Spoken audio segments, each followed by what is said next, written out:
నమస్తే, welcome to Suman TV. TDP అధినేత Chandrababu Delhi tour ప్రస్తుతం ఏపీ రాజకీయాల్లో ప్రకంపనలు సృష్టిస్తుంది.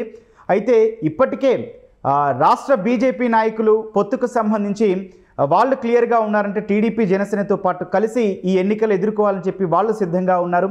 మరి ఏంటి చంద్రబాబు ఢిల్లీ టూర్ తర్వాత ఈ సాయంత్రానికి పొత్తు గురించి ఏమైనా ప్రకటనలు వచ్చే అవకాశాలు ఉన్నాయా? ఎందుకంటే రేపు అంటే తెల్లారి పవన్ కళ్యాణ్ కూడా ఢిల్లీ టూర్కి వెళ్ళే అవకాశాలు ఉన్న నేపథ్యంలో రాష్ట్ర రాజకీయాలు ఏ టర్న్ తీసుకోబోతున్నాయి, వీటిపై మాట్లాడదాం. ప్రస్తుతం మనతో పాటున్నారు Suman TV news chief editor Keshav garu. CMR family mall ఇప్పుడు మన కేపీహెచ్బీలో ఫిబ్రవరి 10వ తేదీన ప్రముఖ నటి శ్రీలీల గారిచే ఘన ప్రారంభం. సార్ నమస్తే. సార్ నమస్తే గౌతమ్. చాలా ఆసక్తికర టూర్ అని చెప్పొచ్చు చంద్రబాబు గారి టూర్.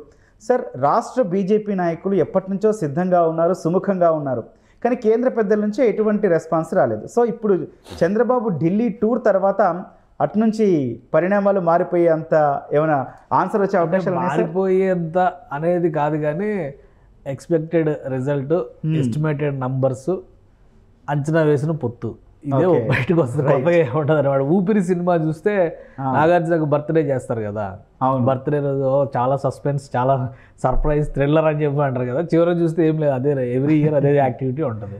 సో పొత్తు విషయంలో కూడా ఇప్పుడు జరుగుతున్న పరిణామం అదే అనేది నా అంచనా. ఎందుకంటే బీజేపీ మూడో పక్షంగా కూటమిలోకి వస్తుంది అనే ఇండికేషన్ ఆల్మోస్ట్ ఒక 7-8 నెలల నుంచి ట్రోల్ అవుతున్నటువంటి విషయం. చంద్రబాబు నాయుడు గారి అరెస్టుకు ముందరే అసలు ఈ పరిణామాలన్నీ కూడా జరిగిపోతాయని అనుకున్నారు. బట్ ఏదో అనివార్య కారణాల వలన ఆయన అరెస్ట్ జరిగింది. ఒక 2 నెలల సమయం అంతా న్యాయ ప్రక్రియ మీదకి వెళ్ళిపోయినటువంటి పరిస్థితి. తర్వాత ఆయన బయటకు వచ్చి జనవరి సంక్రాంతి తర్వాత రామమందిరం ప్రారంభం మధ్యలో అవకాశం దొరికితే దాని మీద క్లారిటీ రావచ్చు. లేదంటే రామమందిరం ప్రారంభం అయిన వెంటనే కూడా ఈ పొత్తు పైన, ముఖ్యంగా ఆంధ్రప్రదేశ్లో పొత్తు పైన ఒక స్పష్టత వస్తుందని అందరూ అంచనా వేశారు. బట్ రామమందిరం కార్యక్రమం పూర్తయినాక బీహార్లో, జార్ఖండ్లో జరుగుతున్న రాజకీయాలు, చండీగఢ్ ఎలక్షన్స్, అంటే చండీగఢ్ మున్సిపల్ ఎలక్షన్స్, ఇవన్నీ కూడా జాతీయ స్థాయిలో బీజేపీకి ఇంపార్టెంట్ వ్యవహారాలు. ఈ పొత్తులు వాటిపైన ఒక ఇండికేషన్ ఉంది కాబట్టి చంద్రబాబు నాయుడు గారికి పిలుపు వచ్చింది. అయితే అందరూ అనుకున్నట్టుగా ముందు పవన్ కళ్యాణ్ వెళ్తారు, పవన్ కళ్యాణ్ ఇక్కడ ఉన్న తాజా పరిస్థితిని వివరిస్తారు, తర్వాత చంద్రబాబు నాయుడు గారికి పిలుపు వస్తుంది అనుకున్నాను. బట్ డైరెక్ట్గా, ఎందుకంటే టైం అయిపోతుంది కదా, వేస్ట్ అయిపోతుంది, డెసిషన్ జరగాల్సింది చంద్రబాబు నాయుడు సమక్షంలో కాబట్టి ఆయనకి పిలుపు వచ్చింది, ఆయన వెళ్తున్నారు. అన్ని అంచనాల ప్రకారం చూస్తే కనుక ఖచ్చితంగా మూడో పక్షంగా ఎన్డీఏ కూటమిలో భాగంగా చంద్రబాబు నాయుడు ఎన్డీఏ కూటమిలో జాయిన్ అవుతారు. బీజేపీ అక్కడ తెలుగుదేశం జనసేన కూటమిలో ఆంధ్రప్రదేశ్లో జాయిన్ అయ్యేటువంటి సంకేతాలు స్పష్టంగా కనిపిస్తున్నాయి. Only number factors. కానీ సార్ అందరి మెదళ్ళలో తెలుస్తున్న ప్రశ్న ఒకటి ఉంది. బీజేపీ అటు టీడీపీకి ఇటు వైఎస్ఆర్సీపీకి రెండింటికి సమదూరం పాటించింది ఈ 5 ఏళ్ల టర్మ్ చూసాము. కాంగ్రెస్ వైఎస్ఆర్సీపీ కాకుండా టీడీపీ జనసేనతో ఎందుకు బీజేపీ వెళ్తుంది? Simple logic. ఇప్పుడు బీజేపీ ఢిల్లీలోనే ఉంది, ఎక్కడికి పోలా. ఆంధ్రాలో రాజధాని లేకపోయినా కానీ ఏదో ఒక నగరం నుంచి బయలుదేరి వెళ్తున్న వాళ్ళందరూ ఢిల్లీకి వెళ్తున్నారు. ఓకే, చంద్రబాబు నాయుడు గారైనా ఢిల్లీకి వెళ్ళి రిలేషన్ కోసం ట్రై చేశారు, జగన్మోహన్ రెడ్డి గారైనా ఢిల్లీకి వెళ్ళి రిలేషన్ కోసం ట్రై చేశారు, ఎందుకంటే అక్కడ స్ట్రాంగ్గా ఉన్నారు కాబట్టి. ఇంకోటి ఏంటంటే ఫస్ట్ నుంచి కూడా తెలుగు రాష్ట్రాలు 2 ప్రాంతీయ పార్టీలు, జాతీయ పార్టీ అస్తిత్వం అక్కడ లేదు కాబట్టి బీజేపీ కేంద్రంలో ఏ పార్టీ ఉంటే ఆ పార్టీ ఖచ్చితంగా అవసరం కాబట్టి ఇక్కడ ఆ అలయన్స్ అనేది జరుగుతున్నటువంటి పరిస్థితి. జగన్మోహన్ రెడ్డి గారికి చంద్రబాబు నాయుడు గారికి ఉన్న డిఫరెన్స్ ఏంటంటే చంద్రబాబు నాయుడు గారు ఆల్రెడీ అలయన్స్లో వచ్చినటువంటి వ్యక్తి. అలానే ఆంధ్రప్రదేశ్లో ప్రస్తుతం అధికారంలో ఉంది జగన్మోహన్ రెడ్డి గారు కాబట్టి చంద్రబాబు నాయుడు అలానే జనసేన కూటమి ఒక అంచనాతో ప్రతిపక్ష పార్టీలుగా ఉంటూనే అధికారం దక్కించుకోవాలనేటువంటి ఒక ప్రయత్నం చేస్తున్నారు. సో ఈ క్రమంలో ఎక్కువ బీజేపీ దగ్గర కావడానికి అవకాశం ఉంది టీడీపీకే. ఎందుకంటే స్టిల్ ఎన్ని మాటలు చెప్పినా కానీ వైఎస్ఆర్సీపీ ఇప్పటికీ ఒక అంటరాని పార్టీ అనేటువంటి ముద్ర అయితే జాతీయ పార్టీలు వేసినాయి. ఆ లెక్కను మనం ఎలా చూడాల్సి వస్తుందంటే ఇప్పుడు ఆయన పైన ఉన్న కేసులు కావచ్చు, నడుస్తున్నటువంటి వ్యవహారాలు కావచ్చు, ఈ ఇంపాక్ట్ అనేది అంత ఈజీగా బయటకు ఈ టర్మ్ కనుక జగన్మోహన్ రెడ్డి గెలిచారంటే ఆ ముద్ర కూడా చిరిగిపోవడానికి 100% అవకాశం ఉంది. ఓకే, సో ఆ లెక్కను మనం చూసినప్పుడు ఏంటంటే బీజేపీ నాయకులు కూడా టీడీపీతో అలైన్ అవ్వడం కొంత ఈజీగా ఉంటుంది అనేటువంటి ఆలోచన చేస్తున్నారు. లోపాయికారిగా వైఎస్ఆర్సీపీతో కలిసి పయనం చేసి ఉండొచ్చు, కానీ అధికారికంగా మాత్రం టీడీపీతో కలవడానికి ఆసక్తి చూపిస్తున్నటువంటి పరిస్థితి ఉంది. పైగా మిత్రపక్షం జనసేన పదే ఒత్తిడి చేస్తున్నటువంటి పరిస్థితి. జగన్మోహన్ రెడ్డి నిర్ణయాల పైన ఇక్కడ జరుగుతున్నటువంటి పోరాటాలు కోర్టుల దగ్గర నుంచి అన్ని చోట్ల కూడా సుప్రీంకోర్టు కూడా అనేక తీర్పుల్లో ప్రభుత్వ నిర్ణయాలను తప్పుపట్టినటువంటి పరిస్థితి ఉంది. సో నంబర్ గేమ్ ఉంది కాబట్టి నంబర్ గేమ్లో నంబర్ 1గా ఉన్నారు కాబట్టి ఆయన ఆడిస్తున్నారు. కానీ జరుగుతున్నదంతా ప్రజాస్వామ్య వ్యతిరేకమైనటువంటి ప్రజా వ్యతిరేక విధానాలు ఉన్నాయనేటువంటి అంశాలని పవన్ కళ్యాణ్ సక్సెస్ఫుల్గా బీజేపీ అధిష్టానం దృష్టికి తీసుకెళ్ళగలిగారు. అందుకనే ముగ్గురు కలుద్దాం అనేటువంటి ఒక అంచనాకు వచ్చినటువంటి సంకేతాలు ఉన్నాయి. సార్, ఒక పరిణామాన్ని ఎట్లా అర్థం చేసుకోవాల్సిన అవసరం, ఎందుకంటే పవన్ కళ్యాణ్ గతంలో మాట్లాడినట్టు బీజేపీ కలిసి వచ్చినా రాకున్నా మేము కలిసే వెళ్తాం అనే దగ్గర నుంచి ఈరోజు బీజేపీ టీడీపీ ఈ రెండు పొత్తులోకి బీజేపీని లాగాలంటే పవనే పెద్ద పాత్ర పోషిస్తున్నట్టు కూడా తెలుస్తుంది. ఈ పరిణామాన్ని ఎట్లా అర్థం చేసుకోవాలి? వాస్తవానికి పవన్ కళ్యాణ్ యాక్చువల్ రెస్పాన్సిబిలిటీ తీసుకుంది పవన్ కళ్యాణ్. మనం ఇంతకు ముందర కూడా డిస్కస్ చేసాం. అమిత్ షా ఒక ఫార్ములా సూచించారు, దాని ప్రకారం టీడీపీతో కలవడం. ఇందాక మీరు చెప్పిన దానికి కంటిన్యూషన్ ఏంటంటే టీడీపీతో కలవడం అనేది ఎందుకు బీజేపీకి సులువు అంటే గత చరిత్ర, ఈ అవినీతి ముద్ర ఇవన్నీ కూడా పక్కన పెడితే బీజేపీ గుర్తు మీద ఎంపీలు గెలుచుకునేటువంటి అవకాశం ఉండేది టీడీపీతో కలిస్తేనే. వైఎస్ఆర్సీపీ నేను సింగిల్ పార్టీ అంటాను, ఎక్కడికి వెళ్ళినా కానీ 25కి 25 గెలుస్తాను, తీసుకొస్తాను, మీ దగ్గర ఢిల్లీ దగ్గర ఎక్కడ కావాలంటే అక్కడ నుంచోబెట్టి ఓటేయిస్తారనేటువంటి పరిస్థితి జగన్మోహన్ రెడ్డి గారు చెప్పారు. ఆల్రెడీ అది అమలు చేశారు. 2019 నుంచి 2024 వరకు జరిగినటువంటి డ్రామా ఏంటంటే రాష్ట్ర రాజకీయాలకు అవసరమైనటువంటి అంశాలు, జగన్మోహన్ రెడ్డి గారికి అవసరమైనటువంటి అంశాలకు అనుగుణంగా ఢిల్లీలో ఏ పరిణామం జరిగినా కానీ జీహుజూర్ అనేటువంటి పరిస్థితిని వైఎస్ఆర్సీపీ ఎంపీలు ఇప్పటివరకు పాటించారు. అందుకని ఇప్పుడు మొత్తం అందరినీ కూడా మళ్ళీ వైట్ వాష్, కొత్త వాళ్ళని తీసుకున్న ఆయన 16 సీట్లు అనౌన్స్ చేస్తే 16 మంది ఎంపీ అభ్యర్థులు కూడా కొత్త వాళ్ళే ఉన్నారు. ఓకే. సో ఒకరిద్దరు మాత్రమే అవకాశం ఇచ్చారు, ఎవరో రెడ్డప్ప లాంటి వాళ్ళకి మాత్రమే మళ్ళీ రెండోసారి అవకాశం ఇచ్చినటువంటి పరిస్థితి ఉంది. మిగతా వాళ్ళందరూ కూడా మారిపోతున్నారు. అందుకని ఎంతమంది గెలిచినా వైఎస్ఆర్సీపీ గుర్తు మీద గెలిచి అక్కడ జెండా పాతేటువంటి పరిస్థితి ఉంటుంది. కానీ అవసరానికి తగ్గట్టుగా ఉపయోగపడవచ్చు బీజేపీ. కానీ బీజేపీ గుర్తు మీద దక్షిణాదిలో బీజేపీ గెలవదు అనేటువంటి ఒక అపోహను చెరిపేయాలంటే ఆంధ్రప్రదేశ్లో తెలుగుదేశం పార్టీతో జనసేన పార్టీతో కూటమి కడితే కనుక బీజేపీ అడుగుతున్నటువంటి ఎంపీ సీట్లు అన్నీ గెలిచేటువంటి పరిస్థితి ఉంటే రేపొద్దున ఉత్తరాది రాష్ట్రాల్లో కూడా ఆంధ్రప్రదేశ్లో మేము 6 ఎంపీ సీట్లు గెలిచాం, 7 ఎంపీ సీట్లు గెలిచాం అని చెప్పుకోవడానికి ఒక అవకాశం ఉంది. ఇప్పుడంతా కూడా నంబర్ మీద జరగబోయేటువంటి డిస్కషన్. గతంలో మనం ఉమ్మడి రాష్ట్రంలో చూస్తే 7-8 సీట్లు పంచుకున్నటువంటి పరిస్థితి ఉంది. బీజేపీకి అలయన్స్లో భాగంగా 98, 99 ఆ టైంలో తెలుగుదేశం పార్టీ ఇచ్చినటువంటి పరిస్థితి ఉంది. ఆంధ్రప్రదేశ్ ఇప్పుడున్నటువంటి ఆంధ్రప్రదేశ్ పరిధిలోనే 4-5 సీట్లు ఉన్నాయి. రాజమండ్రి సీట్ ఇచ్చారు, నరసాపురం సీట్ ఇచ్చారు, గతంలో తిరుపతి ఒకసారి ఇచ్చారు.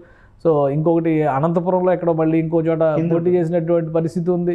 అట్లాంటివన్నీ దృష్టిలో పెట్టుకో విశాఖపట్నం ఉంది. అన్నిటికంటే ఎప్పుడు కూడా ఎవర్ గ్రీన్ విశాఖపట్నం టీడీపీ వాళ్ళ కేటాయించడం, ఖచ్చితంగా బీజేపీ గెలవడం ఈ సంకేతం ఉంది. సో బీజేపీ గుర్తు మీద బీజేపీ అభ్యర్థులు గెలవడం అనేది ఇప్పుడు బీజేపీకి అవసరం జాతీయ స్థాయిలో కూడా. ఆ ఈక్వేషన్ ఫుల్ఫిల్ కావాలంటే కనుక టీడీపీతో కలవడమే వాళ్ళకి సులువుగా ఉండేటువంటి మార్గం. జగన్మోహన్ రెడ్డి అలయన్స్లోకి వస్తాం, సీట్లు పంచుకుంటాం అంటే ఒప్పుకునే పరిస్థితిలో లేరు. ఆయన పూర్తి స్థాయిలో రాష్ట్రం నా కంట్రోల్లో ఉండాలి, ఎంపీ సీట్లు కూడా 25కి 25 మేము గెలిచి మీకు అవకాశాలు మీకు ఇస్తాం మేము అనేటువంటి మాట చెప్తున్నారు. మీతో గతంలో చేసిన విశ్లేషణలు కావచ్చు, ఇప్పుడు మీరు చెప్తున్న దాని ప్రకారం అలయన్స్ దాదాపు ఖాయమైన పరిస్థితుల్లో ప్రజల ముందున్న ఛాన్స్ ఏంటి అంటే ప్రజలు ఎట్లా దీన్ని చూడాల్సిన అవసరం? ఎందుకంటే 14లో కలిశారు, 19లో విడిపోయారు, మళ్ళీ కలుస్తున్నారు.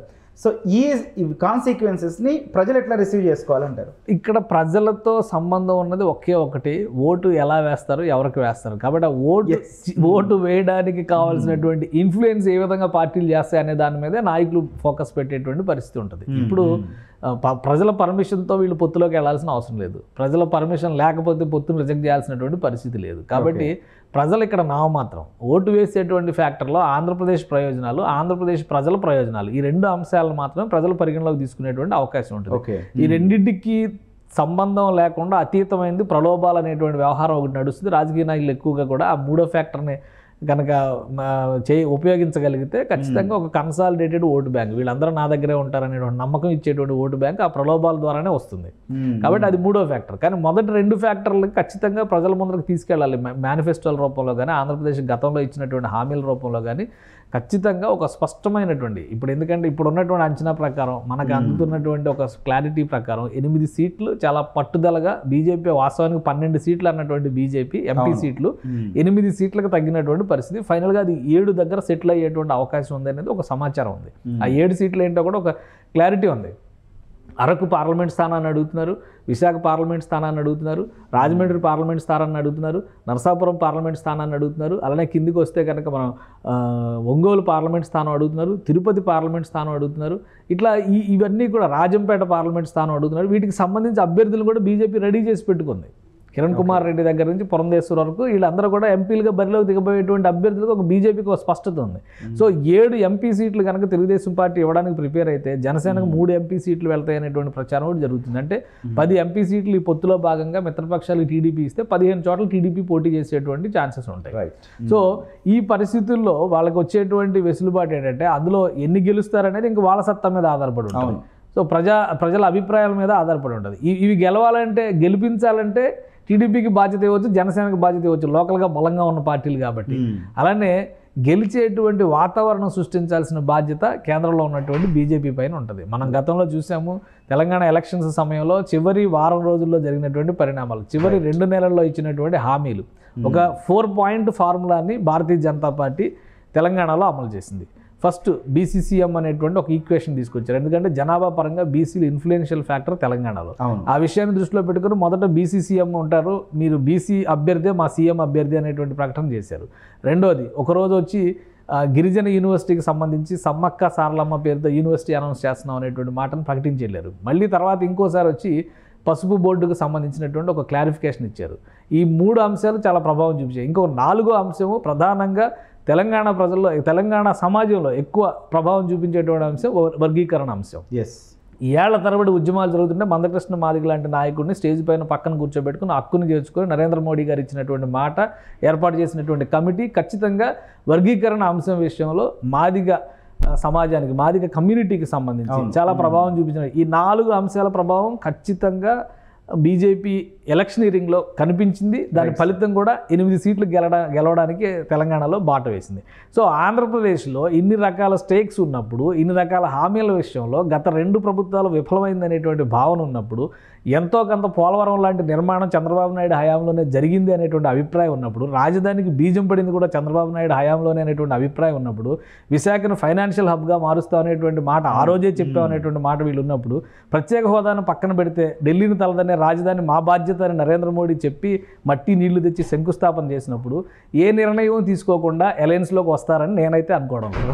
ఖచ్చితంగా వీటిపైన ఒక స్పష్టమైనటువంటి ప్రకటన ఇవ్వాల్సినటువంటి అవసరం భారతీయ జనతా పార్టీకి ఉంది. ఈరోజు కాంగ్రెస్ పార్టీ చేస్తున్నటువంటి పోరాటం అంతా కూడా బీజేపీ దోషి, ఈ 2 పార్టీలు కూడా దొందే బీజేపీ సంకనెక్కడానికి ఆసక్తి చూపిస్తున్న పార్టీలు అనేటువంటి మాట చెప్తున్నారు.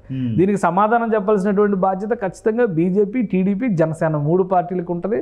ఆ ప్రకటనలో ఒక స్పష్టత ఉంటుంది, అలానే పొత్తులపైన ఒక స్పష్టత ఉంటుంది. మొత్తం అంతా కలిపి చూస్తే వారం రోజులు, నేను అనుకోవడం 14-15 తారీఖుల కల్లా ఒక స్పష్టత వచ్చేస్తుంది. అలయన్స్కి సంబంధించి నంబర్స్ తెరపడేటువంటి అవకాశం ఉంది. సో ఇమ్మీడియట్ గా దానికి అనుగుణమైనటువంటి ఈ ప్రకటనల ప్రక్రియను కూడా బీజేపీ చేపట్టింది. కాబట్టి అది నెక్స్ట్ బిగ్ డేస్, అవి ఆంధ్రప్రదేశ్ బిగ్ డేస్ అవుతాయి ఖచ్చితంగా. అప్పుడు మనం వెయిట్ చేసి చూడాల్సి ఉంటుంది దానికి. Right sir, thank you sir.